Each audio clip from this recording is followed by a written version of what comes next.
Lesson 34, Origins of World War II. Could World War II have been prevented? Introduction. The Great Depression in the United States led to a worldwide depression. This international calamity, combined with the effects of World War I, left the German economy in tatters. In the 1930s, a German dictator named Adolf Hitler took advantage of Germany's troubles and incited German nationalism. He rearmed the country, violating the Treaty of Versailles, and began to threaten Germany's neighbors. In 1936, German troops occupied the Rhineland, a German region bordering France. Although the Versailles Treaty had banned military activity in the region, the League of Nations did nothing in response to Germany's occupation. 2 years later, Hitler demanded that the Sudetenland, a German-speaking region of Czechoslovakia, be surrendered to Germany. Many Europeans feared that Hitler was provoking Europe into war. France and Great Britain, entrenched in the repercussions of World War I, would go to great lengths to prevent another European conflict. In September 1938, British Prime Minister Neville Chamberlain flew to Germany to meet with Hitler. The two leaders discussed whether Hitler would leave the remainder of Czechoslovakia untouched after annexing the Sudetenland. Hitler assured Chamberlain that his aims were peaceful and that he had no desire to control other countries. France and Britain distrusted Hitler, but they had already agreed to a policy of appeasement, yielding to an enemy's demands in order to maintain peace. Germany would obtain the Sudetenland despite Czechoslovakia's objections. Chamberlain explained to the British people that it was illogical to declare war over such a small territory, saying, "If we have to fight, it must be on larger issues than that." Chamberlain and Hitler negotiated the details of what became known as the Munich Pact. With the leaders of France and Italy, they signed the agreement in Munich, Germany, on September 29, 1938. Chamberlain returned home with doubts over the pact, but he was largely optimistic.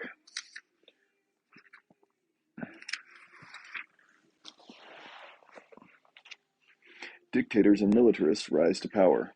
By violating the Treaty of Versailles, Hitler boosted his domestic popularity. Germans resented paying war reparations that the treaty required and further objected to the war guilt clause, which blamed the country for World War I. The nationalist sentiment that the treaty aroused allowed Hitler to seize control and transform Germany into a dictatorship. Nationalism also helped strong leaders take power in Italy and Japan. However, dictatorship in the Soviet Union emerged from an alternate source: communism. Stalin creates a totalitarian dictatorship in the Soviet Union. The Russian Revolution overthrew Tsar Nicholas II in 1917. Shortly thereafter, Vladimir Lenin's Communist Party declared itself the country's sole authority. In 1922, the Communists formed the Union of Soviet Republics, USSR, commonly known as the Soviet Union.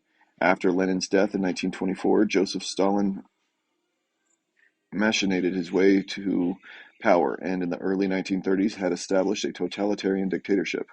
Totalitarianism is a system in which the government completely controls all aspects of a society, including the economy. Stalin set two main economic goals for the Soviet Union: to increase agricultural production and to modernize industry. The two goals were connected in that increased exports of food would produce funds to finance industrialization. In 1928, Stalin established a 5-year plan to achieve these goals. This plan called for seizing private lands from farmers and forcing them to relocate onto huge collective farms. Many farmers did not want to resettle on these cooperative state-owned farms, but those who resisted were killed or forced to do hard labor in prison-like concentration camps. Millions of others died from famine caused by shifting to collective farming. To make matters worse, Stalin sold food products abroad to make money rather than divert it to starving families.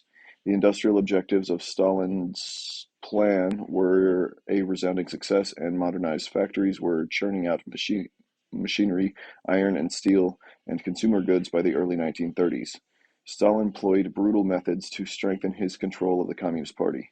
In 1934, he began to purge party officials by ordering their arrests, trials, and executions. By 1936, the Soviet secret police were rounding up and killing enormous numbers of party leaders, military officials, industrial managers, and others. This great purge, which claimed millions of lives, ensured the remaining officials were loyal to Stalin. Mussolini establishes a fascist dictatorship in Italy. Italy was plagued with problems after World War I. Inflation and labor strikes damaged the Italian economy, while communists threatened to overtake democratic government. Italians were also offended by the Versailles Treaty, which did not grant the country its expected allotment of territory. Benito Mussolini, a veteran of the war, took advantage of Italy's tumultuous conditions to emerge as a national figure, eventually forming a dictatorship. In 1919, Mussolini founded the first fascist political movement. Fascism is based on an extreme nationalism in which the state is prioritized over individual liberty. Fascists strongly oppose both communism and democracy. They favor military values, violence, and strong, ruthless leadership. One fascist slogan in Italy was called on youth to believe, obey, and fight, while others claimed a minute on the battlefield is worth a lifetime of peace. Fascism often arises during periods of crisis because it promises to revive an earlier era of glory. For Italy, that era was ancient Rome. Mussolini utilized his extraordinary public speaking skills to promote fascism. Instead of speaking with the calm, soothing voice of Franklin Roosevelt during a fireside chat, Mussolini agitated crowds with emotional outbursts and dramatic gestures. Tough young men wearing black shirts provided security at his rallies. Supporters continued this trend, forming black shirt squads that broke up political meetings and labor strikes, assaulted socialists and communists, and terrorized local populations. Fascists dominated several areas of Italy by 1922, and Mussolini soon prepared to seize control of an entire country. In October, he and thousands of black shirts threatened to march on Rome. Influential business and army leaders persuaded Italy's King Emmanuel III that Mussolini might be capable of solving the nation's ills, so the king asked Mussolini to form a government. As prime minister, Mussolini quickly asserted power, taking the name Il Dulce, Italian for the leader. He turned Italy into a fascist dictatorship within a few years, banning labor unions, outlawing opposing political parties, and censoring the press. He also employed spies and secret police to monitor the Italian people. Mussolini helped to expand Italy's economy through industrial development and public works programs, which had moderate success. He also aimed to fashion Italy into a great European power. Modeled after the Roman Empire, like the ancient Romans, Mussolini sought glory through military conquest. Hitler's leaders, the rise of Nazism in Germany. Fascism similarly arose in Germany after World War I. In 1919, a man named Adolf Hitler joined a small political party that later became known as the Nazi Party. Under his leadership, this party would direct a mass political movement based on a form of fascism called Nazism. Nazis believed that Germans and other Nordic peoples, Hitler referred to them as Aryans, were physically and morally superior to other races. Nazis wanted to purify Germans by removing other races, especially Jews. Hitler detailed the Nazi philosophy in his book Mein Kampf, or My Struggle. He began writing the book in 1924 from behind prison bars, serving a year for attempting to overthrow the government of the German state of Bavaria. In Mein Kampf, Hitler claimed that the superior Aryan race was locked in a struggle with other races. He instructed the idea of Lebensraum, or living space, declaring that Germany needed land on which Aryan settlers could raise large families. Those families, in turn, would conquer more territory, expanding the German Empire. Eventually, he hoped Germany and the Aryan race would rule the world. Adolf Hitler controlled the German government. He set out to strengthen the Nazi Party's influence. His administration issued posters to garner support of Nazism. This particular poster asked students to become part of Hitler's propagandists. Germany's economic depression enabled Hitler to spread his ideas. The country's parliamentary government could not cope with the crisis, so Hungary and unemployed Germans began looking for a leader who would save the nation from ruin. Hitler addressed large crowds at Nazi rallies, blaming Jews for nearly every German problem, from the World War to the Depression, and promising to restore Germany's economy and empire. At these Nazi rallies, bodyguards protected him. Hitler's extreme nationalism appealed to many voters, and in the 1932 elections, the Nazi Party won more seats in the parliament than any other political party in Germany. As a result, Hitler was named Chancellor or Prime Minister of Germany. He quickly dissolved the German Republic, replacing democracy with a totalitarian government. The Nazis called their government the Third Reich, the successor to two earlier German empires. They passed new laws targeting Jews, barring them from certain jobs, subjecting them to persecution. They sent Jews and other undesirables, end quote, to concentration camps. Hitler centralized the German government, so Nazis were appointed to the highest positions of authority. In 1934, Hitler declared himself president as well as chancellor, giving himself the title Der Führer, or the leader. Hitler now had complete command of Germany and began to amass the country's military into a powerful war machine. The military takes control of the government in Japan. Similar to Germany, Japan had a mixed history of military rule and democracy. Japan had begun to industrialize before World War I and relied on a strong military to obtain natural resources from other countries since it lacked the raw materials for industry. Japan adopted a less aggressive strategy after the war, helping form the League of Nations in 1920 and signing the Kellogg-Briand Pact with 14 other nations in a pledge to resolve disagreements peacefully. Although Japan's emperor continued to play a strong role in government, civilians were granted greater government power. In the 1930s, however, the worldwide economic depression undermined civilian rule, prompting Japan toward a policy of militarization. The Japanese military began to increase its power and more strongly influence politics. Japan's increasing militarism was supplemented by the growth of an extreme form of nationalism. Many Japanese rejected Western influences, choosing to embrace traditional values and cultures. Radical nationalists also called for an aggressive military action abroad to acquire territory and raw materials. Like Hitler, they wanted to expand Japan's, quote, living space, end quote, in addition to acquiring oil and other vital resources. Some nationalists joined with a group of army officers in order to overthrow the civilian government. In 1932, the assassinated prime minister, followed by more assassinations and upheaval in 1936. Although the Japanese government suppressed these rebellions and executed the rebels, civilian politicians, fearing for their lives, surrendered more power to the military. Japanese militarism was further strengthened in 1941 when General Hideki Tojo became prime minister, replacing a civilian leader. Tojo, an aggressive militarist, continued to develop the military and prepared the nation for war. Military aggression meets a weak response.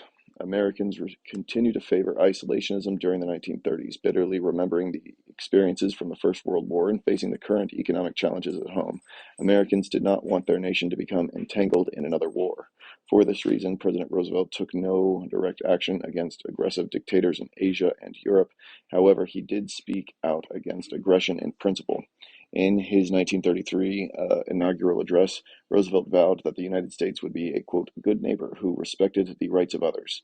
While this pledge was intended to send a message to aggressor nations, it also reflected Roosevelt's desire to end U.S. intervention in Latin America and improve relations with the region. At a conference later that year, 21 Western Hemisphere nations signed Roosevelt's Good Neighbor policy, which declared no state has the right to intervene in the internal or external affairs of one another. Over the next few years, the United States would encourage Japan, Germany, Italy to abide by this principle. However, the United States still would not back up its words with actions. Militarists expand Japan's empire. In one of the nation's first blatantly aggressive military acts, Japan seized control of a portion of China in 1931. Japan and other imperialist powers had previously established spheres of influence in China, where they exploited the country's land and resources. Japan's spheres of influence was centered in Manchuria, a region in northeastern China. When China's nationalist government threatened to expel foreign powers, the Japanese army invaded Manchuria to overtake the region. There were several major consequences to the military takeover of Manchuria. For one, Japan obtained a significant amount of territory that was rich in resources. The takeover also marked the beginning of an era in which Japanese military dominated the country's government and served to isolate Japan from most other nations. In 1932, Japan refused an order from the League of Nations to withdraw its army from the region, instead choosing to leave the League.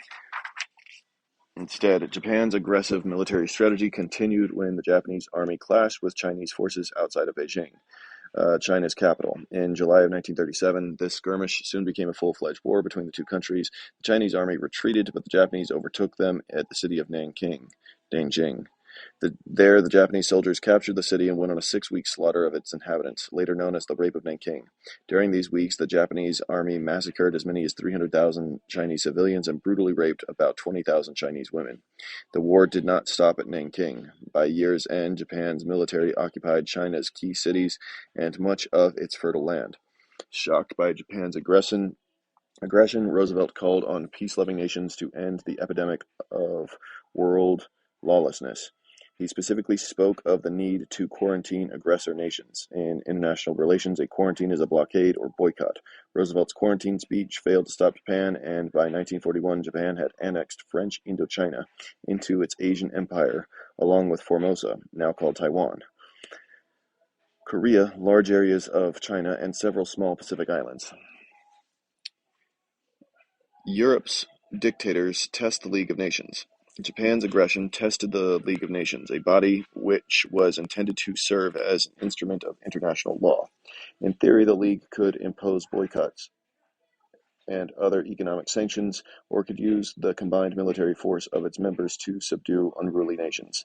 However, the League was a weak organization in practice, partly because the United States was not a member. The League failed to respond effectively to Japan's aggression, and throughout the 1930s, Germany and Italy would further test the League's power.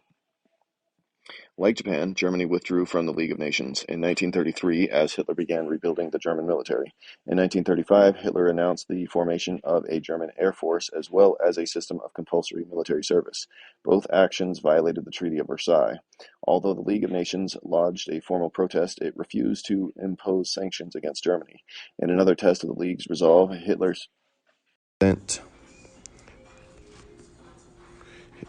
sent troops into the Rhineland the next year, openly challenging France. Meanwhile, Mussolini began his quest to build a new Roman Empire. When the Italian army invaded the African nation of Ethiopia, in October of 1935, the poorly equipped Ethiopian forces could not stop the invaders, so Ethiopia appealed to the League of Nations, which voted to impose economic sanctions on Italy. The sanctions were mild, however, and few League members seriously enforced them.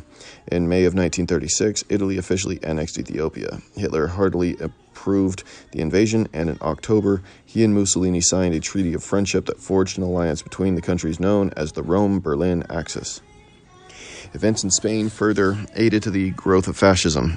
In July of 1936, a military rebellion sparked the Spanish Civil War. Led by General Francisco Franco, the Spanish military and its right-wing allies, known as the Nationalists, sought to overthrow Spain's democratic republic. Italy and Germany supported the rebels, contributing supplies, weapons, and troops. Various left-wing groups, called the Republicans, fought to save the Spanish Republic. These Republicans were aided by the Soviet Union, as well as volunteer fighters from other countries. Although some 3,000 Americans volunteered, the U.S. government avoided the conflict. At least 500,000 people died in this 3-year war that resulted in a victory for Franco and the Nationalists, who promptly established a right-wing dictatorship in Spain. Great Britain and France seek to appease Hitler.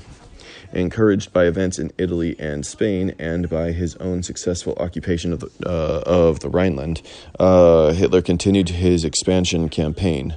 Britain and France did little to stop him, choosing to follow a policy of appeasement instead. Hitler's next target was neighboring Austria, the country of his birth. At the time, Austria had an unstable government with fascist leanings, so Hitler pressured Austria's leaders to join the Third Reich. In 1938, members of the Austrian Nazi Party assumed power as the Chancellor of Austria, and on March 12th, Hitler's army crossed the border into Austria without opposition. The following day, Hitler proclaimed Anschluss, or political union with Austria, while Britain and France remained passive spectators to German expansion.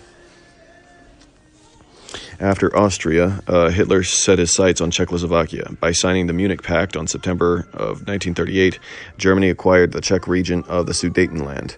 This area was granted to Hitler after he told Chamberlain that it would be his last territorial demand. Chamberlain chose to believe Hitler, declaring that he had achieved peace with honor, and adding, "I believe it is the peace of our time." Another member of Parliament, Winston Churchill, disagreed and said, "By this time next year we shall know whether the policy of appeasement has appeased or whether it has only stimulated a more ferocious appetite." The U.S. Congress legislates neutrality. During this period, the United States did little to thwart international aggression.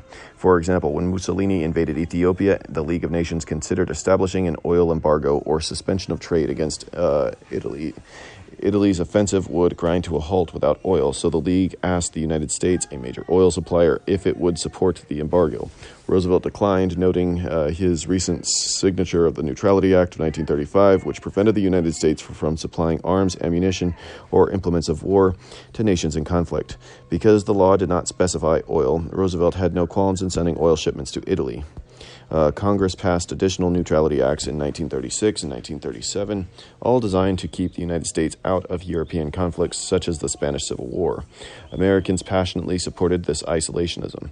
Like Europeans, they remembered the horrors of World War I and thus wanted to avoid new conflicts. However, Roosevelt did devote enormous energy to preserving peace. He wrote letters both to aggressors and League members, urging them to settle their disputes through negotiation. Hitler plunges Europe into war. Great Britain and France elected to avoid war with Germany by allowing Hitler to act as he pleased. Hitler had no such desire to avoid war, however, and grew bolder with every aggressive move he made. In March of 1939, he broke the Munich Pact by invading Czechoslovakia and seizing Prague, the Czech capital. As Churchill had suspected, appeasement enabled Hitler to conquer new territory. The invasion of Czechoslovakia finally provoked Britain and France to draw a line in the sand. The countries announced that if Germany made further attacks on small states, they would declare war. Hitler signs a non-aggression pact with Stalin. Hitler's war plans involved Stalin, the communist leader of the Soviet Union. Although the communists and Nazis despised each other, possessing little reason to cooperate, Hitler sought an agreement with Stalin to maintain the Soviet Union's neutrality in case of war. Stalin accepted Hitler's offer of a non-aggression treaty. The German-Soviet non-aggression pact, signed in August of 1939, furthered the interest of both leaders. Hitler planned to attack Poland, an action that was likely to ignite a greater European war. The geography of this potential war concerned him because the Soviet Union lay to the east of Germany, while a war on two fronts simultaneously. So the Soviet neutrality was vital. The pact served Stalin as well because the Soviet dictator desired increased power and secured borders. In the pact, Hitler secretly promised to award Stalin a portion of Poland as well as grant him a sphere of influence in Eastern Europe. Despite their agreement, Hitler planned to attack the Soviet Union, which held vast, fertile farmlands that were key to fulfilling the quest for Lebensraum. Hitler also understood that Nazi Germany could not coexist with the nearby communist USSR for long.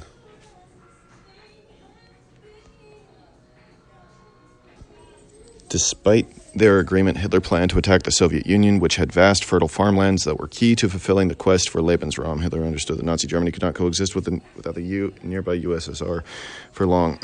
German armies roll across Europe. While the Soviet Union effectively neutralized, Hitler sprang into action. On September 1st, 1939, the German army marched east into Poland.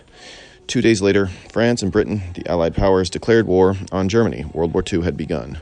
German armed forces in Poland relied on a strategy called blitzkrieg, or lightning war. Without warning, German bombers launched attacks along railroads, airfields, communication networks, military bases, and other strategic sites. These attacks helped prevent Polish mobilization or the assembling of troops and equipment for war. Meanwhile, waves of infantry, supported by tanks and artillery, marched towards key cities. Germany's method was to outflank, surround, and destroy. Motorized units quickly swept around and encircled the Polish army, while warplanes rained bombs and bullets on the enemy. Finally, German foot soldiers moved in to secure control. On September 17th, the Soviet army invaded Poland from the east. Ill-equipped and overwhelmed, the Polish forces soon collapsed. By October 1st, Germany and the USSR completely controlled the country. How did Germany's blitzkrieg tactics work? Germany's blitzkrieg tactics were designed to avoid the stalemate of trench warfare in World War I. The objective was to break through the enemy lines at the weakest points and then rush forward to spread fear and confusion behind the lines. Pockets of enemy resistance could then be isolated and destroyed. Blitzkrieg attack unfolded in 6 stages.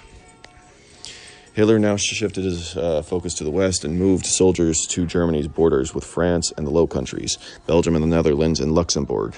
France relied on the Maginot Line, a string of heavily armed fortresses along the German border, for its main defense. Most French troops assembled here, while others mobilized along the Belgian border. British forces crossed the English Channel to aid France and the Low Countries. Over the next few months, little occurred along the Western Front. American newspapers began referring to this conflict as the Phony War. Suddenly, in a series of rapid actions, the Germans struck. In April of 1940, Germany launched a surprise attack. On Denmark and Norway within a few weeks. They had conquered the two Scandinavian countries. On May 10th, the Germans invaded the Low Countries, conquering these three countries in a mere 18 days. Using blitzkrieg tactics, the primary German force burst through Luxembourg and southern Belgium into France in just 4 days. Then the army began a dramatic push towards the French coast. Skirting the Maginot Line, Germans sped westward, encircling defenders. Hundreds of thousands of French and British troops were trapped in a shrinking pocket of French countryside and retreated towards the port of Dunkirk on the northwest coast of France. Britain sent every boat it could muster across the English Channel to evacuate the soldiers in a daring rescue that saved some 338,000 men. Meanwhile, Paris was almost under German control. Mussolini took advantage of the opportunity to declare war on Britain and France. Italy and Germany became known as Axis powers. On June 22nd, France surrendered to Germany. Under these terms of the armistice, Germany would occupy 3/5 of the country. The southeast would become a puppet government for Germany called Vichy France. In a puppet government, citizens of a conquered country manage affairs and policies as directed by the conqueror. Britain fights alone. Now led by Prime Minister Winston Churchill, Britain stood alone against the Axis powers. After the Dunkirk evacuation, Churchill vowed to fight Germany and defend Britain with every resource at its disposal. In a speech to Parliament, he declared, "We shall not flag, that is, tire nor fail. We shall go on to the end. We shall fight on the seas and on the oceans. We shall fight with growing confidence and growing strength in the air. We shall defend our island, whatever the cost may be. We shall fight on the beaches, landing grounds, in the fields, in the streets, and on the hills. We shall never surrender." So June 1940, Churchill speech. Although Hitler sought to conquer Britain, he knew that the large and powerful British Navy could prevent his army from crossing the English Channel. To defeat the Navy, Hitler had to first establish dominance in the air. He built air bases in conquered areas of France, from France to Norway, where he sent some 2,800 bombers and fighter planes. German planes conducted air raids throughout the summer and into the fall of 1940. They attacked British ships, ports, airfields, radar stations, and industrial centers. To counter this onslaught, the British called up their fighter pilots of the Royal Air Force, RAF, in an engagement known as the Battle of Britain. The RAF pilots, flying their Spitfires and Hurricanes, proved effective against the German air campaign. By late August, they had downed more than 600 German aircraft at a cost of 260 British planes. In September 1940, Britain launched its first bombing raid on Berlin, while Germany shifted tactics to target British cities. For the next several months, bombing attacks devastated sections of London and other large cities in campaign Londoners called the Blitz, short for Blitzkrieg. By the spring of 1940, the number of raids dwindled. The British had successfully defended their homeland, a victory which gave the Allies hope that Hitler could be stopped. The United States enters World War II. Isolationism lost some of its appeal to the United States after war broke out in Europe, as most Americans openly supported the Allies. Hoping to keep the United States out of the war, Hitler worked to strengthen his alliances. In September of 1940, Germany, Italy, and Japan signed the Tripartite Pact, initiating Japan as a member of the Axis powers. The three nations agreed to provide mutual support in the event of an attack by a country not already in the war, largely in reference to the United States. This way, if the United States entered the war, it would have to fight on two fronts, Asia and Europe. Hitler hoped that the threat of a two-front war would ensure American neutrality. Roosevelt inches away from neutrality. The outbreak of war in Europe put the United States in a risky position, since Americans feared being provoked into the war. Yet they wanted to aid the Allies. France and Great Britain needed weapons. but the Neutrality Acts banned the sale of arms to belligerent nations.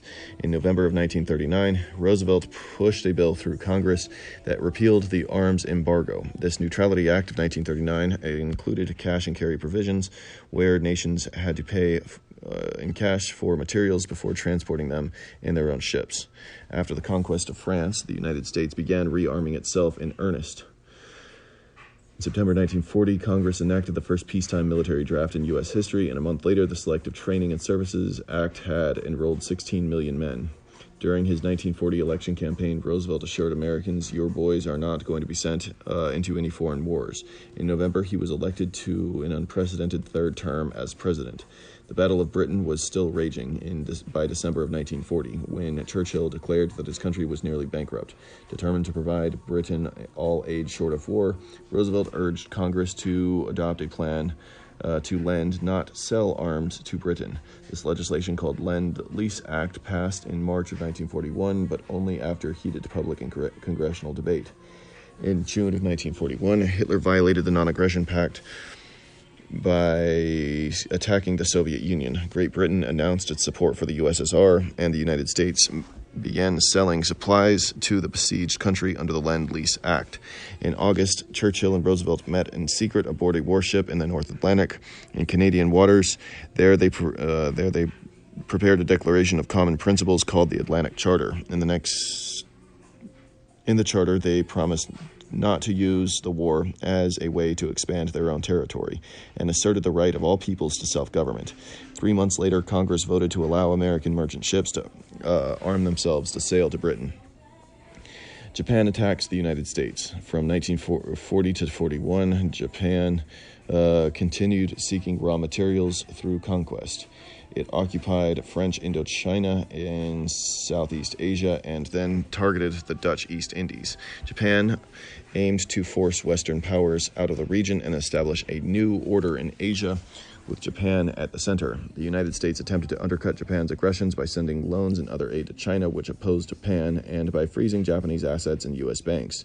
The United States also blocked the export of vital resources to Japan, including oil. Relations between the two nations steadily worsened. By 1941, American intelligence officers had intercepted and decoded secret messages sent from Japan to its foreign offices. Later that year, officers learned of an upcoming attack on American territory in the Pacific Ocean, which they believed might target an American base in the Philippines. Instead, the attack occurred at Pearl Harbor, Hawaii, the base of the U.S. Pacific Fleet. On the morning of December 7, 1941, Japanese aircraft carriers approached Hawaii, launching more than 300 bombers and fighter planes to conduct the attack on Pearl Harbor. Over 2 hours later, the Japanese had sunk or damaged 18 American ships, while Japanese warplanes at nearby airfields had damaged or destroyed about 300 military aircraft. In all, the raid killed more than 2,400 Americans and wounded nearly 1,200. The Japanese lost only 29 planes. Roosevelt asked Congress to declare war on Japan the following day. "Hostilities exist," he said. "Our people, our territory, our interests are of grave danger." 3 days after the United States signed the declaration of war against Japan, Germany and Italy declared war on the United States. Americans began to prepare for a conflict that would test the nation's strength and courage.